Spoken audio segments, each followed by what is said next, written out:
second consecutive year after sealing the title on Saturday with a win over Scotland. On tonight's episode of the Left Wing podcast, we will be assessing the tournament as a whole and looking back, of course, on that victory on Saturday. Welcome to the Left Wing podcast. Will Slattery here with you. Delighted to be joined by Luke Fitzgerald and Cian Tracey. And just before we kick off, to be in with a chance to win a €500 one-for-all voucher, head to www.mypodcastfeedback.com. Pop in the code WING and fill out the short survey. The survey closes soon, so don't miss out if you want to win that voucher. But Cian, I'll go to you first. Back-to-back Six Nations champions. Everyone would have taken that before the tournament. I suppose in terms of Saturday, people were maybe expecting a bit more of a bounce-back performance-wise after the defeat to England ended the Grand Slam hopes for this season. Ultimately, how do you reflect on what you saw on Saturday evening, winning the title and the performance, all mixed into one? I thought it was a bit flat, if I'm being honest. I think you can almost separate the achievement from the occasion, if that makes sense, and I'll explain what I mean. Like you touched on there, Will, if you had said at the start of the Six Nations, post-World Cup, post-Johnny Sexton, that Ireland would win the Six Nations, particularly going away to France and England, Andy Farrell and I think every Irish supporter would have snapped your arm off for that. So take nothing away from that, but the performance, I thought they looked a bit lethargic. They were inaccurate despite dominating territory and possession. And I suppose that fed into the crowd, who just didn't really get into the game until after half time, when Ireland did actually give them something to shout about. But it was a strange occasion, I thought. I mean, you touched on it there, Will. Ireland winning a Six Nations title should never be sniffed at or taken for granted, and it just didn't feel like that big of an occasion, which was a little bit disappointing. I think even when the Ireland players were going around doing their lap of honour at the end, loads of people had left and went home, and look, maybe people had trains and stuff to get other parts of the country, I'm not sure, but if you compare it to this time last year when Ireland won the Grand Slam, that felt much better. So look, I don't know if we're just getting drunk on success or what it is, but it just didn't feel as big of an occasion as it, in my mind, it certainly was. Because like I said, you just can't take winning Six Nations titles for granted, particularly when you look at how, I suppose, France and England have both finished their tournaments. They're going to be coming back really strong next year. So the success in Irish rugby isn't always going to be like this, and I just hope people aren't taking it for granted. Yeah, I suppose last week we discussed about will it be a little anticlimactic, and I said it'll probably be both at the same time, a success and a bit of an anticlimax, and I agree with you. I think that's what it kind of felt a little like when it got to the end, because the way things played out, Ireland was basically guaranteed a title win almost, unless there was a freak result and Ireland got hammered, and England, which to be fair, they almost did win with a bonus point, so that maybe would have played out a little differently. But look, what's your perspective? Why do you think Ireland were not as good as we had all expected? Obviously, after losing to England, we actually even teed up with the team selection. Would he go with the same team again so they could kind of right the wrongs of that performance? And he did pick the same team until obviously Hugo Keenan had to pull out with an injury, but they didn't seem to react the way we had all expected they might. Yeah, look, as is always the case with these things, it's probably not just a case of one thing kind of impacting it. I think they did look a little flat, a little tired maybe. And didn't seem to get any kind of momentum going in the first half. They really struggled, I think. Line-out was a little patchy again, I think. That seems to be a key component. Like, it is a key component of the modern game. But for Ireland teams particularly, whenever we play well, that seems to be a real key part of it. Scrum wasn't really an issue, so that was good to see. I think Keenan is a big, big loss to this team. I think they really we're kind of finding that out. And I think maybe Ringrose maybe is another factor. Maybe it would have been a good time to bring him back into the centre, perhaps, although would have been very, very harsh on the two guys there. Just even to freshen it up, just to give someone, maybe Henshaw comes off the bench or Aki gets a bit of a break. Like, he has been trooping along, like in very, very physically demanding position there. So I thought maybe that was, they were just a couple of factors on the day. I thought the way they played as well. They were an awful lot better in the second half, but I think they were a good bit more direct, Will. I think they're probably underestimating how physically imposing they can be when they're on it, particularly at ruck time, but also in the carry. They have lovely deception and nice ability to kind of move the ball around while still being pretty direct. And I felt like they looked like they were going early a little bit too much for my liking. Now, it was difficult because Scotland did defend well in the tight exchanges, but I think they were all kind of factors in there. I thought in the second half they were, way more direct. I thought they used their bench a little bit better, but still could have brought those guys on earlier, in my opinion. But they did have a bit of an impact. And the kind of glaring issue that I think, the team has struggled with is possibly finishing some opportunities when they're close to the line. I wonder, are they going for it just a little bit too soon? The amount of held up tries, I think, and opportunities missed where they're kind of over the line with this team. That's maybe something that I think the coaches might have a look at. Now, some of it's just bad luck, but other times you're kind of saying, I wonder, could they have gone another phase, or they could have gone another 2 or 3 phases? This team has the ability to, they made a lot more mistakes, I thought, in the latter end of the competition than they normally do. But generally speaking, they can hold on to the ball for long periods, Will. So I think that's something that they should look at too, along with the line out and possibly their use of the bench. So there's lots of good learnings for it. And to round off the point, and this is really important, Cian is 100% right about winning the competition and making sure we have some context around that. Because that is no mean feat to go and win a tournament, particularly when they had France away and England away. Obviously, they lost the England match, but it was still a last kick of the game over in Twickenham. So some context is pretty important. I think we're in rude health. Probably a few areas where maybe the coaching staff could look at and say, well, could we be better there? Because they're going to need to be over in South Africa. There is just no doubt about it. They really will struggle if they kind of perform the way they did towards the latter part of the competition. Actually, probably across the competition, bar the first game, really. But it was, again, hard to gauge because France were down a man for so long. So it's an interesting place to be. I think it's a good place. It's nice to not have that. We're not riding some kind of wave over to South Africa. There's loads of areas where they can look at and say, we can be better. And I think they've got the personnel to be better, both on the coaching staff and on the pitch, Will. That's the key thing with this thing that keeps me positive about this, because it certainly was a kind of flat enough finish from what we expect from the team in terms of the performance on the pitch. Yeah, Cian, it is funny where we're at, because I agree with what both of you have said, and even the tone of our conversation is very much kind of looking at areas where the team could improve or what things didn't go right. And I think it's only natural. Like, anyone who watched the game on Saturday, I don't think you could really come away from it thinking anything else. But at the same time, it is funny, you touched on it there, like back-to-back Six Nations. I think the third time in Ireland's history they've done it. But just the way the tournament played out, ultimately Ireland probably played their best game week 1, and probably performance level actually probably lessened each week as it went on. So that probably leaves us feeling in a funny position where obviously everyone is delighted that the Irish team won the Six Nations, but at the same time, you're not like jumping for joy or saying what a phenomenal campaign it was. I don't know. Well, yeah, I think Jack Crowley is the obvious one. Luke has just touched on it there. If you had said to Irish fans, Andy Farrell, that Ireland would win their first tournament post Johnny Sexton, no matter how they got the job done, that would have to be viewed as a huge positive. And I think the biggest compliment you can probably give Jack Crowley is that apart from the end game in Twickenham, where Ireland obviously mismanaged it, not a lot of people have been talking about Johnny Sexton and how much Ireland have been missing him, which is remarkable, really, when you think about the influence that he had on this team on and off the pitch. And much like Ireland in general, I think there's loads of areas in Jack Crowley's game that he'll find scope for improvement. I was having a look at the stats for that piece I was doing on Monday. Look, the obvious one is his kicking percentage. It was down at 74%, which, for a top-class international out half, that's got to be better, and he'll know that.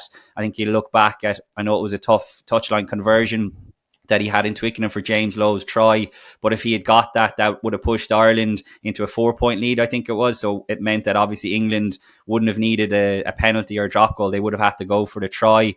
I think his tackle percentage is about 81%. That's maybe something he can work on, even though I think he's been a really good defender. So I think it's massively encouraging. I think a couple of his decision making, look, probably not the right time, and he had a couple of them at the weekend as well, but the fact that he has the confidence to try it, and also that he has the freedom to try it within this Irish system, as like pretty much a rookie 10, I think is hugely encouraging, and I think it bodes well for the future. That's not to say that like Ross Byrne, is going to put a bit of pressure on him when he comes back fit for Leinster for the tail end of the season. But I think going forward, Jack Crowley has a firm grip of that Ireland number 10 jersey.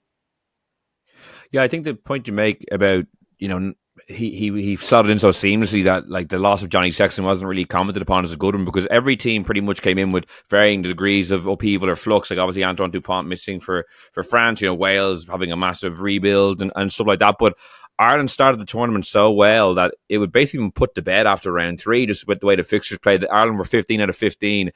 And even that meant they could lose to England and not even really play that well against Scotland. And the tournament was still at no stage really in danger, because they hit the ground running so well, and no other team really did it to any impressive degree. Like Scotland obviously lost in round 2, that really dented their chances. So Ireland had one hand on the trophy from very early on. And I think it's a testament to obviously the cohesion of the team, but I wouldn't underestimate what you guys have said, like bringing in 3 guys in 3 key positions and 3 young players, and they all played really, really well across the tournament. So that was an important part of Ireland's success, I thought, as well.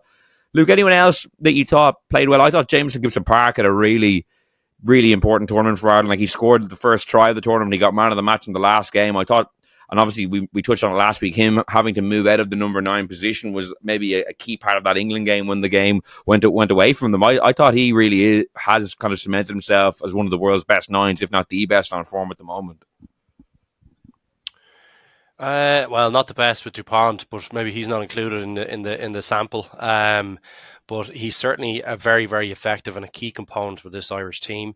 I think I do wonder about when the game slows down, is he as effective, Will? That is one thing. I wonder, is he kind of a little, one pace is the wrong way. It's the right way of saying it, but it feels wrong to say it.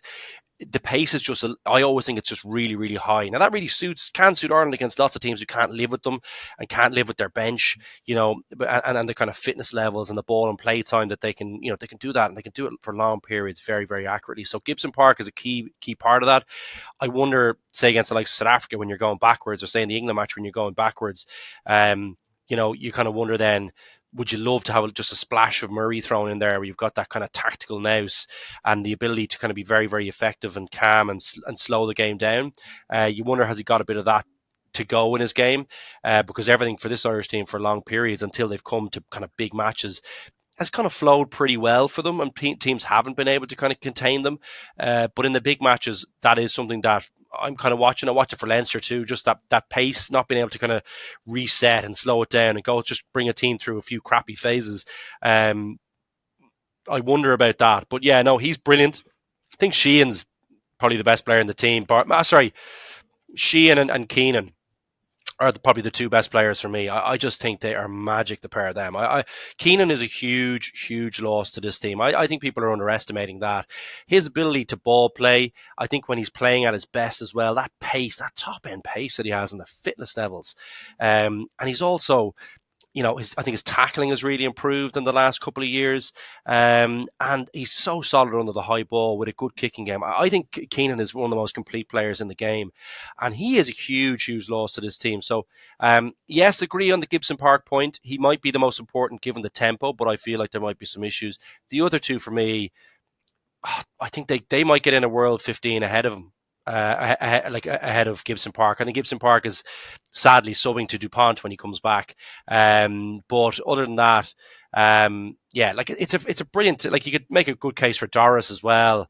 I thought he was outstanding too throughout the competition. So it's one of the most talented Irish teams I've ever seen. Certainly is, Will. Doris got out, to be fair, Doris got outplayed, I would say, by Ben Earl, and he was off colour in Twickenham, which was pretty costly for Ireland because you just can't afford to have a player like that. And it was similar enough to the World Cup quarter final when Ardy Surveya got the better of him. So you'd like to see a bit more, I think, from Doris in those big games. And someone else, I think, and he's actually discussed this himself, been very honest in terms of big games, needing to get more out of himself. We should mention Bundy Aki as well. Oh, yeah. He's been nominated for the Six Nations Player of the Year. He's been obviously exceptional for Ireland, just carried on his World Cup form.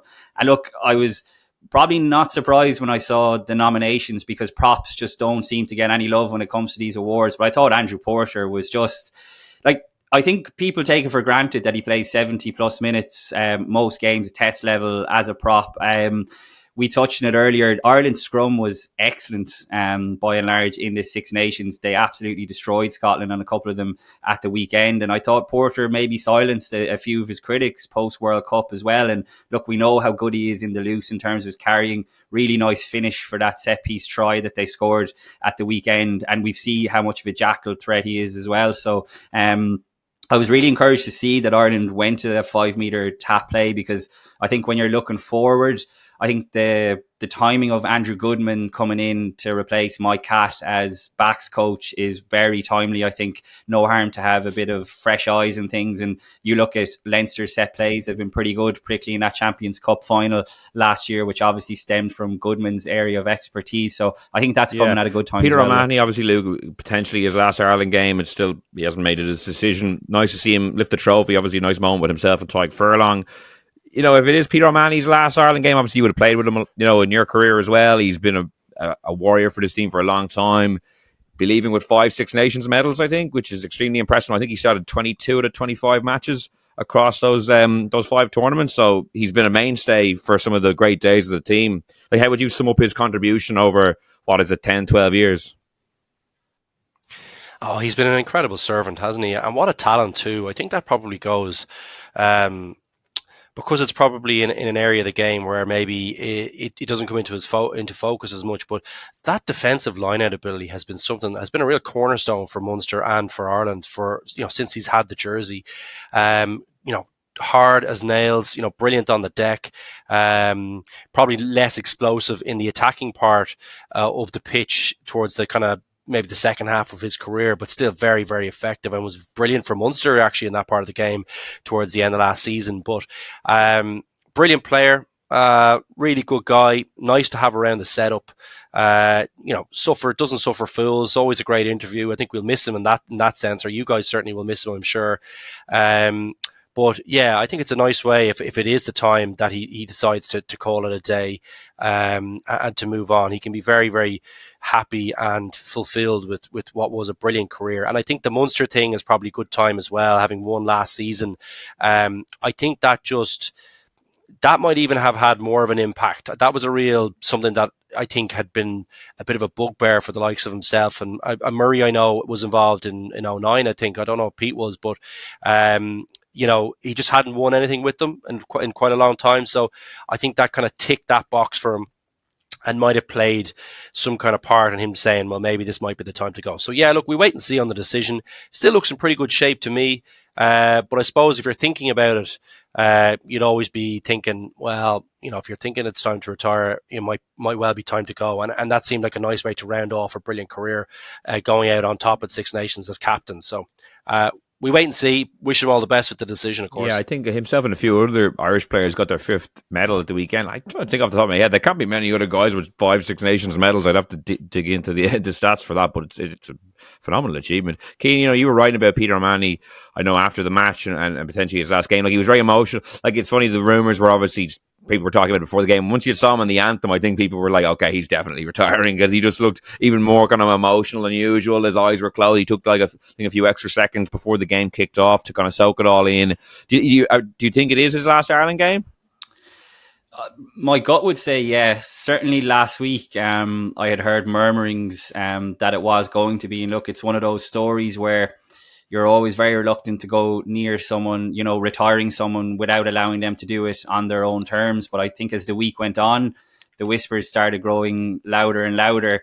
Then we arrived at the Aviva Stadium on Saturday and he was on the front cover of the match programme. Again, you can read too much into these kind of things, but you see the anthems. And I actually interviewed him just before the Scotland game last year. Sat down with him one-on-one, and it was a great chat just about what it meant to him to play for Ireland. And I asked him about the emotion that he generally shows during the anthems, and he just made the point that he finds it very hard to look up in the stand because he always knows where his family are sitting, and it hits him really hard. So look, he's emotional at the best of times during the anthems, but you could see him, like, he belted out Aaron Levine, but when Ireland's call came on, he just kept his head down and could barely look up. Tyg Byrne, I think, was squeezing him a little bit harder, who was standing next to him. And yeah, look, he let it all out. I think even when when the game was kicking off, he was still wiping tears from his eyes. So I'm not sure whether he said anything in the build up to the players, but I think if you're reading between the lines, it certainly looks to be the case. Now, what you would say is he was obviously asked about it several times afterwards. People will have seen it by now, and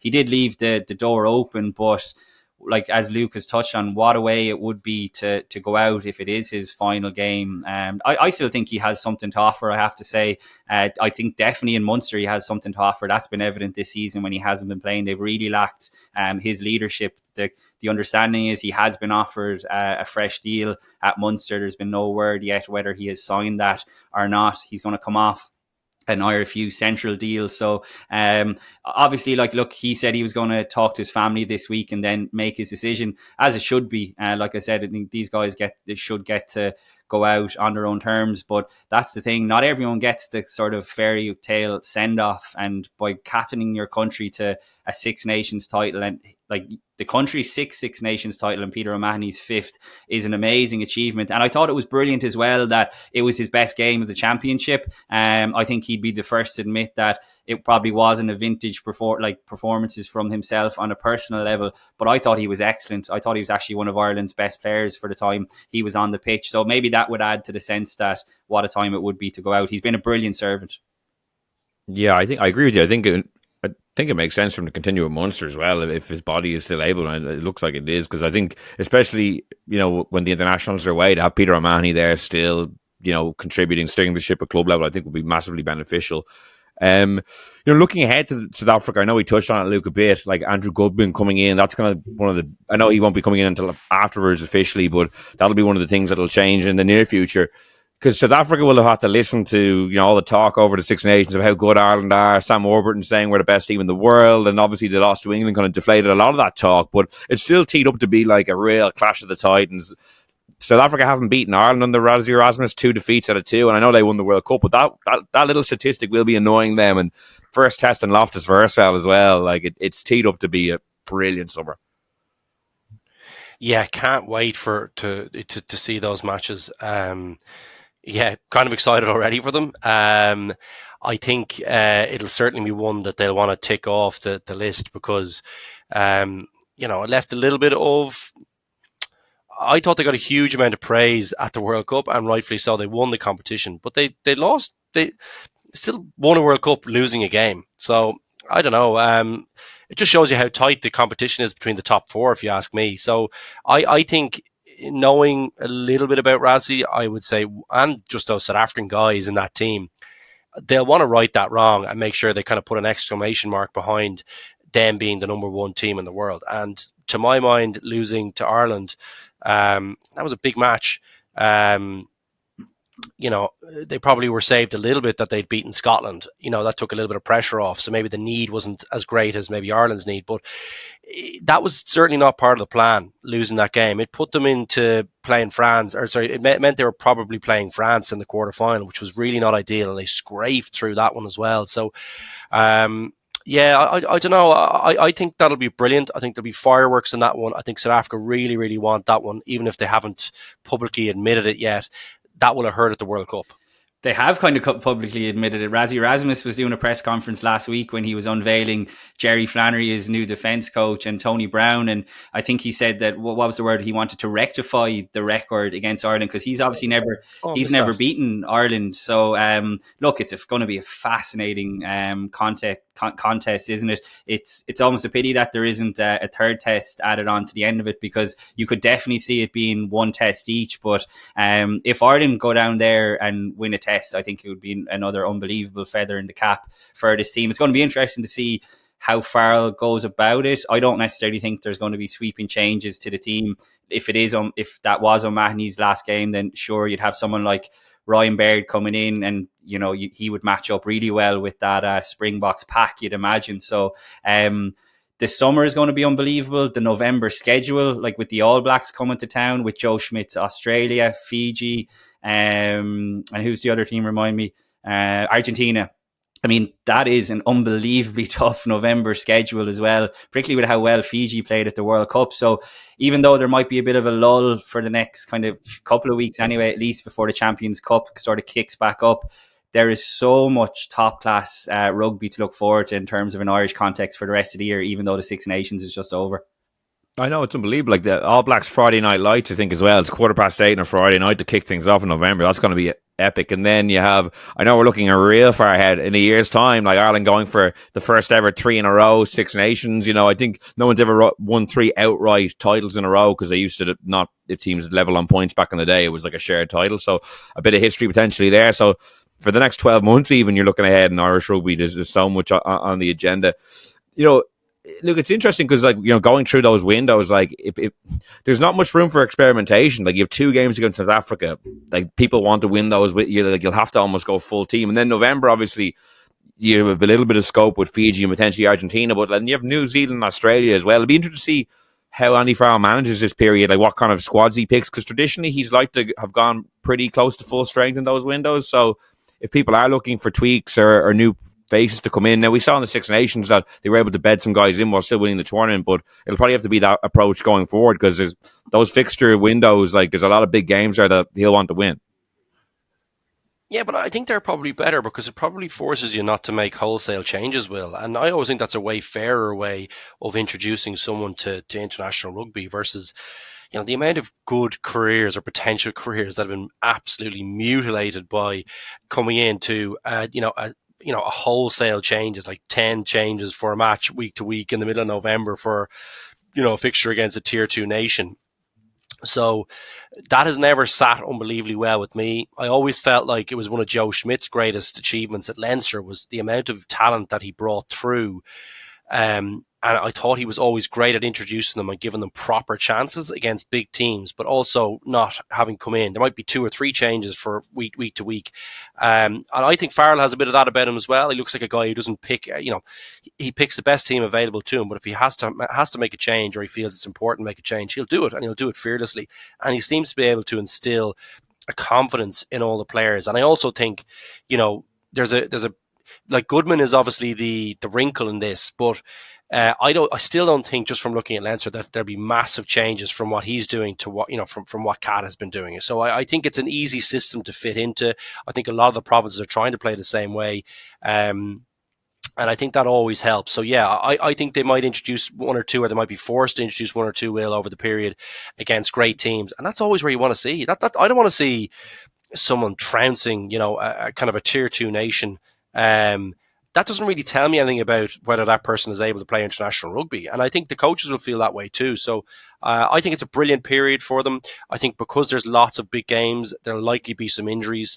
And I think they'll be forced into seeing some of this kind of young blood that's come through the Irish system. And that's a good thing for me. Yeah, Cian, just to forecast a little bit of South African, as you mentioned, Champions Cup campaign still to come. There's so much rugby to be played, but like, is there anyone off the top of your head that didn't feature hugely in the Six Nations that you could see kind of elbowing their way into a prominent role come the summer against South Africa?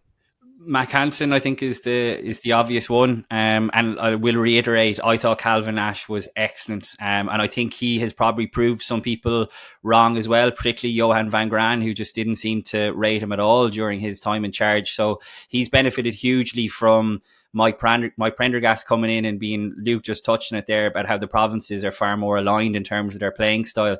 And Calvin Nash has benefited from that because Munster have trusted him over the last couple of seasons and he's delivered. And since making the step up, he's been brilliant too. But I just think Mac Hansen gives you something a little bit different. Obviously, he's still out with that shoulder injury that he had in early January. I think he's going to be back next month. So for the end of Connacht season and in time for the South Africa tour, I think he'd add something different. In terms of other positions, I don't see a huge amount of change, Will, to be honest, because obviously you're going to see, Jack Crowley continuing as 10. It'll be another massive test for him. There are probably a couple of positions that I would be concerned about, if we're being honest. I think loosehead prop. I've already touched on the fact that Andrew Porter plays 70 plus minutes most games, which is unbelievable, but how sustainable is that? And is it going to end up costing Andrew Porter a couple of years at the back end of his career? Because he's just so unbelievably durable, powerful, outstanding player. Cian Healy did okay when he was called upon. Jeremy Loughman got a bit of game time as well, but I think there's there's a bit of, I would say, concern there in terms of the depth chart. I think scrum half as well. To be honest, Murray obviously had a tough enough time when he came on at Twickenham. I was surprised, I have to say, that Craig Casey didn't get a little bit more game time, considering he has overtaken Conor Murray at Munster as Munster's first choice scrum half alongside Jack Crowley. Now, obviously, we're not privy to how training is going, so I don't know, maybe Murray was training the house down, but that's an interesting one, that Murray is ahead in Andy Farrell's eyes, but maybe not in Graham Roundtree's eyes. So I don't think... Do you think Casey made the step up for you though, Cian? This, like, I feel like he seems to be number one at Munster. I think that's fairly obvious, but I don't think he's really kicked on to really solidify that gap. Is that no? Fair It is, and he got a little bit of criticism in the Italy game that he played, because he made, like, no, not too dissimilar to Jack Crowley in a couple of games. He made a couple of poor decisions that if he had back again, I'm sure would have been different. But I remember at the time watching that game back, and I actually didn't think maybe he was as poor as some people were making out. But what I will say is, it wasn't the kind of performance that you would have went, okay, yeah, he kind of deserves to be ahead in other games. But I think he'll be really disappointed with his lack of game time, considering how well he's been doing at Munster. So they're two positions, I think, that would be a slight bit concerning when we're looking at such a busy schedule for the rest of the year. Just to move on to some of the other storylines before we finish up, lads, like Luke, Italy, obviously to win 2 games and draw 1 going into the tournament, especially after their World Cup campaign, I don't think many people would have forecast that. And even the way they beat Wales, I know Wales scored 2 tries at the end to kind of make it look closer on the scoreboard, but Italy were dominant for the majority of that game, scored some great tries, scrambled well in defence to hold out Wales a couple of times. But it's great for the tournament, especially with their under-20s seemingly making strides as well. Like, there's a little bit of hope that that you don't just be ticking Italy off on the fixture list every year. How impressed were you with how they went across the 5 weeks? They were outstanding, weren't they? It was great to watch, and they really blew that French game. That was a huge opportunity for them there. So things could have looked even better for them if they'd got the job done there. So yeah, look, you'd hope this is a kind of a bit of a springboard for them. It looked like Quesada seems to have had a bit of an impact there. Nice to have a 10 at the helm as well. Looks like there's a bit more attacking fluency there, or certainly some more endeavour there to try and play and hang on to the ball for longer periods and kind of I think take some chances, which Italian teams, when they're trying to win, haven't always done that well. Like, to see them go in at, I think it was 11-0 half time, but then to kick on and get to the 18-0, I was kind of saying, wow, like, I really expected a big Welsh kind of flood of pressure after the half-time period, and it didn't really materialise. I thought they were brilliant. And they also, they made a huge amount of tackles, didn't they? But just gave in at the very, very end. So, yeah, look, I think that's very promising. I think it's really good for the competition. Good for Italy too. I think they needed a lift. That World Cup was a bit worrying to me. I was kind of thinking, wow, like, are they in free fall here? But they seem to have arrested the decline and making positive strides. So really pleased for that. On the flip side, Wales, I really don't know what, like, that is very worrying. Like, Wales have been, or were for a long time, a superpower. And I have, in fairness, through the noughties and, the last 10 years probably have been pretty inconsistent, with some brilliant years thrown in there, but some pretty awful ones in there as well, Will. So you'd hope that this is just like an awful period for them and that they can kind of turn things around pretty quickly. The only positive I can see from then is that they're coming from a pretty low base, so anything will look like an improvement next year, but that's not saying much.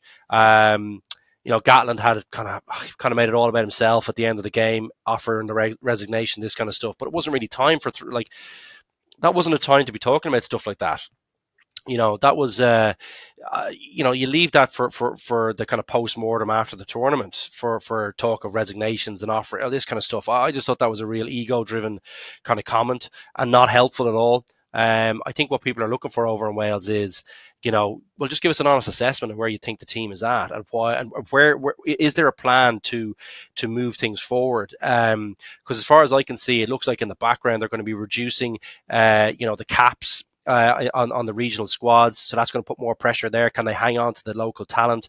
And the regions are just, that is worrying too. Cardiff have looked okay at points this season, but everyone else, you're kind of saying, ooh, like, where do they go from here? Where is the talent coming from? Where are they getting the new players? And I think the 20s haven't looked that strong either. So it's pretty doom and gloom around Wales at the moment, and hard to see where the obvious turnaround is. It looks like the neglect in the local game is kind of coming back to roost now, and it's very worrying. I mean, Wales is always one of the great fixtures in the competition, and it doesn't look like it will be next season. It looks like they're going to be under pressure again, to be honest.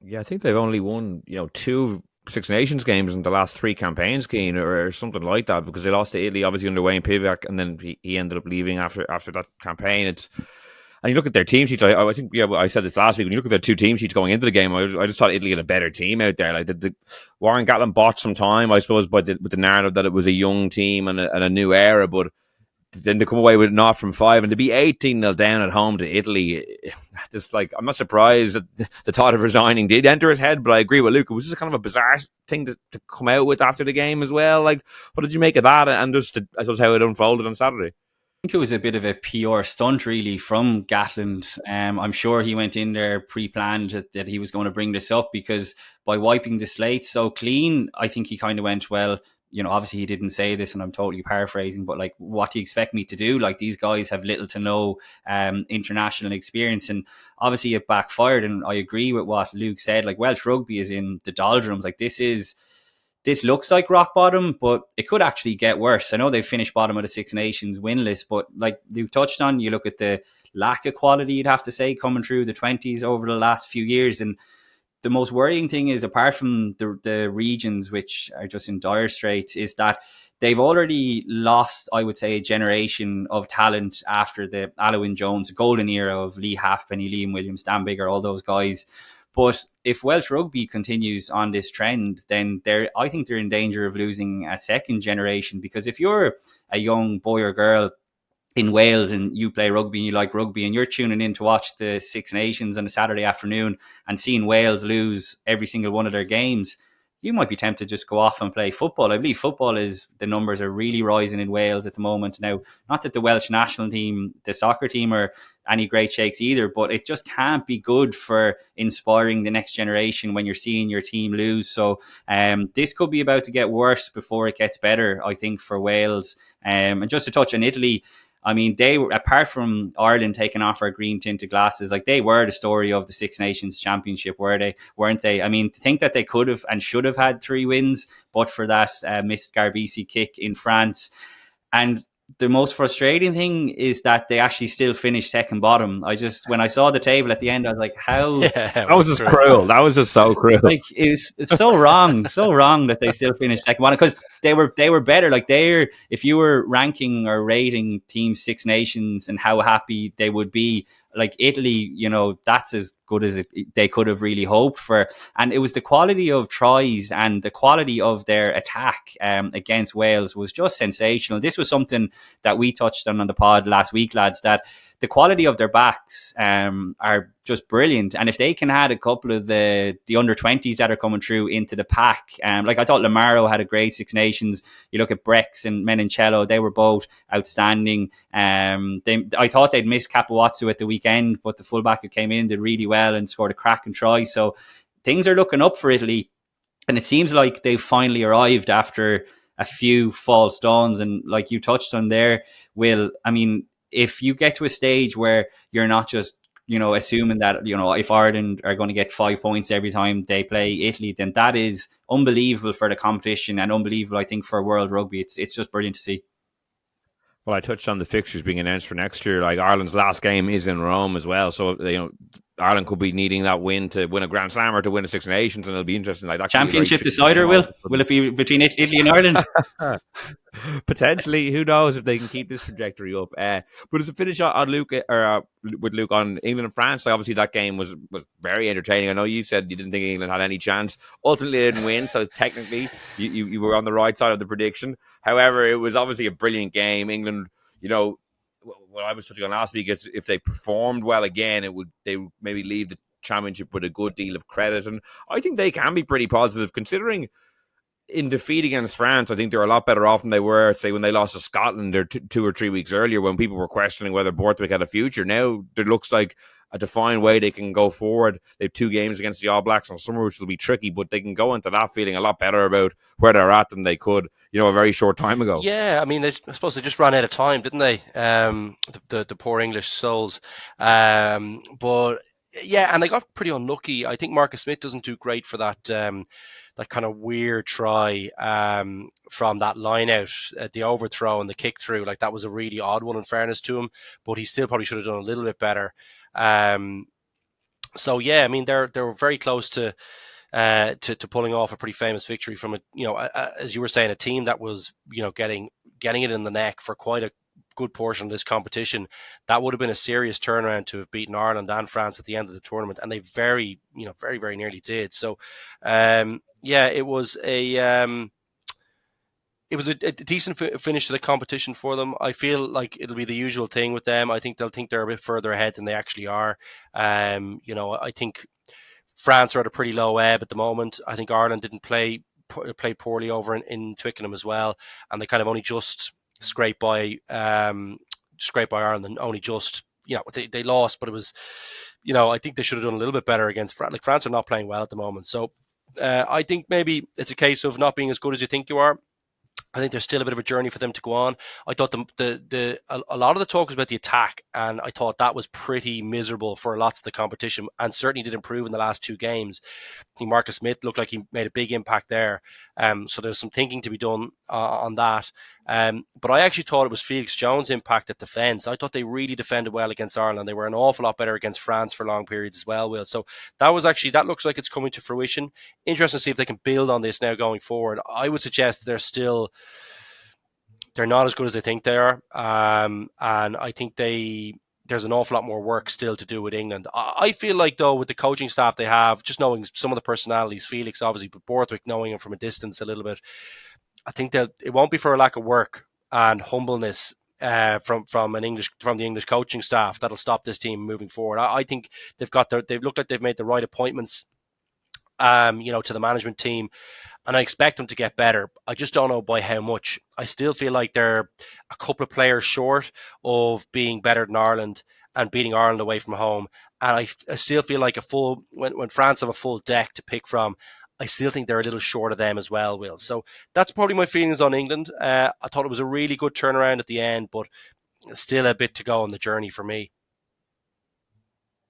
Yeah, well, at least, to be fair, for a game that had nothing at stake after Ireland had beaten Scotland, I think it at least delivered a good bit of entertainment on Saturday night to round out the tournament. Just before we finish up, guys, we might do the left-wing moment of the week in association with Bank of Ireland. I might go first. We touched on Italy's beating Wales. Just to have them having such a good tournament after coming in, as I said, after that World Cup where they were absolutely hosed by both New Zealand and by France. I just thought it was great for the tournament. Not great for Welsh supporters, obviously, having to watch that on Saturday, but for, I think, most neutrals, like I was watching the game before I went into the Aviva Stadium, and everyone I was with was, really happy to see Italy go so well and to score some great tries while doing it. So that was my moment of the week. Cian, what was yours? I went for Peter O'Mahony and Tadhg Furlong lifting the Six Nations trophy together. I thought it spoke volumes for Peter O'Mahony in terms of his leadership, that if it was his last game, he didn't want the week to be about him. He didn't even want the lifting of the trophy to be about him. He did something similar in South Africa when he shared it with Keith Earls, who was obviously going to retire as well. And I just thought it was a lovely touch. I asked him about that moment afterwards, and he said he felt it was appropriate. Look, obviously Tadhg Furlong has gone through a tough time away from the rugby pitch with his dad James sadly passing away in December. So I thought it was a classy touch, I have to say, from a really classy guy.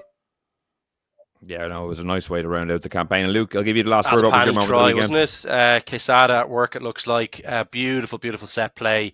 Opened up the Welsh boys, and a serious finish. I wasn't sure. I thought he might have passed it, but backed himself and burned all the way through. So that was a brilliant brilliant finish. And I thought really encompassed all of the good things that we've seen from Italy in the competition so far and all the improvements that they've made. It was that little bit of endeavour and a little bit of creativity that's probably been lacking, and gave them the real belief, I thought, to go on and kick on and win the game. So that was my moment of round 5. Well, I'd like to thank Luke and Cian for joining me on this week's episode of the Left Wing Podcast and for joining me throughout the Six Nations. We will be back next week with another podcast as we turn our thoughts back to the club game. In the meantime, you can subscribe to us on Spotify, Apple Podcasts, or listen on independent.ie. So until next time, thanks for listening and goodbye.